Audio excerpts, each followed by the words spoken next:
I'm normally the optimist in the room, really advocating for, Stephen said, economic and political systems change to achieve the kind of beautiful vision articulated in the Earth Charter.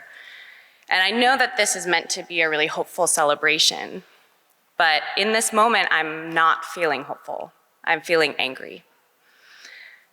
I'm feeling angry about the rise of fascism and the growing threat of world war, because I feel like we don't have time for this shit. The planet is on fire and ecosystems are collapsing, and that should really be the focus of all of our attention.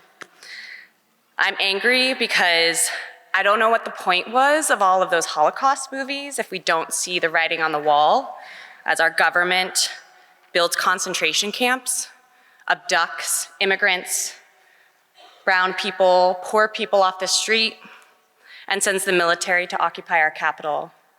But most of all, I'm angry at myself because I believe I was born in this moment of history for a reason, and I don't feel like I'm doing enough to stop it.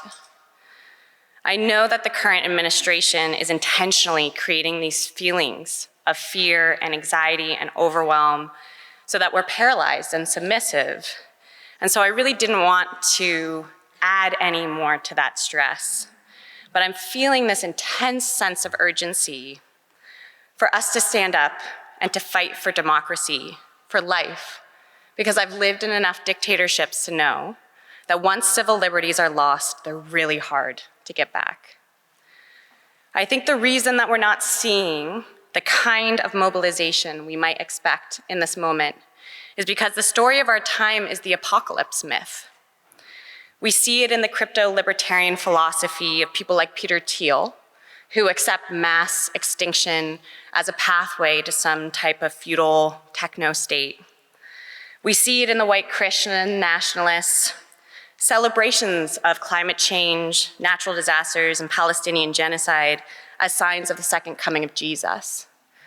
But I also hear it from my fellow leftists, who seem to believe that once our economic system collapses, a socialist utopia will emerge.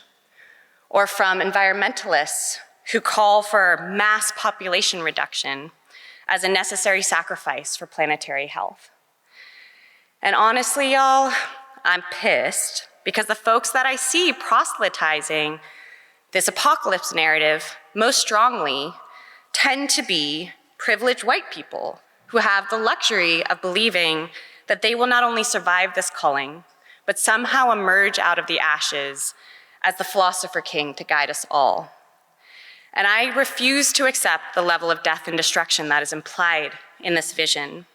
And I will fight for the sacredness of all life until the day they come for me too.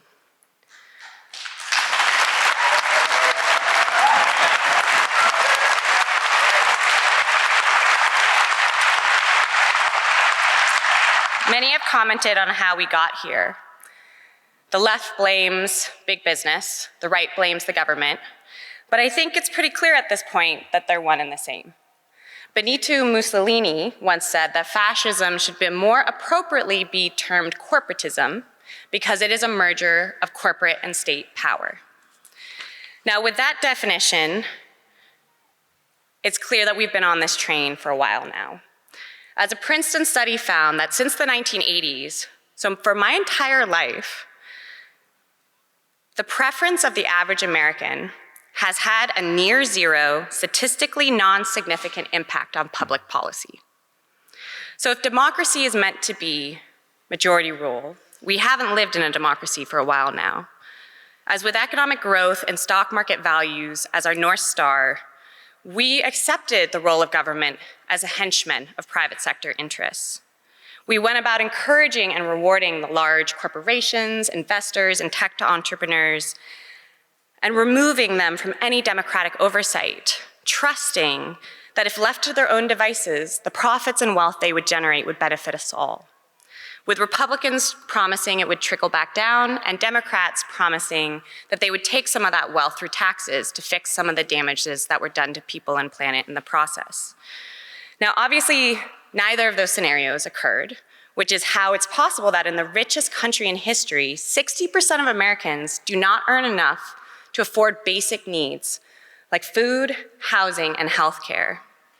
And so when we were faced with the options of continued corporate globalization or authoritarian nationalism, the majority chose the latter. And who could blame them? Because we weren't offered a compelling alternative, a system of genuine self-determination where we do not need to hope for the benevolence of a dictator, a billionaire, or a politician, and can advance collective flourishing through systems genuinely governed by people and for the people. It's for this reason that I moved back to Vermont and to the US in 2018, because as a child of an immigrant, I saw the writing on the wall when we implemented the Muslim ban. Because the standard fascist playbook is to scapegoat immigrants and the most vulnerable for the insecurities generated by laissez-faire capitalism. And it's the reason I specifically moved back to Vermont, this community who raised me, because at this point, my hope lies in states' rights, of our capacity to not only fight back against authoritarianism, but illustrate that a different economic and political system is possible.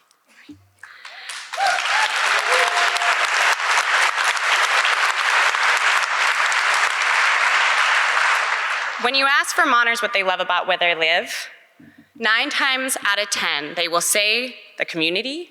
It is neighbors helping neighbors, the fact that we show up for one another when we really need help, and our natural beauty, our mountains, our rivers, and our incredible working lands. So let that be our new North Star and the criteria by which we evaluate our economy and the value of the ways that we produce and provide for one another. It's time to decentralize power and decision-making and to revitalize our town meeting structure so that we can actually illustrate a possibility of a system where people, not presidents, determine long-term goals and agendas, where the people, not Congress, are able to actually reallocate resources in line with their goals and objectives.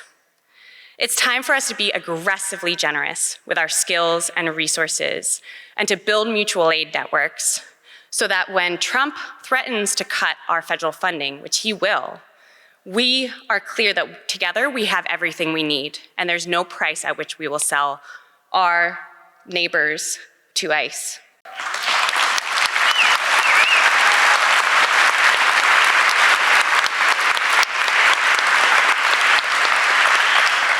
Let us remember that we are all one on this earth, and to fight against genocide, ecosystem collapse, mass extinction, and to fight alongside and in solidarity with all those who believe in the sacredness of all life. Thank you.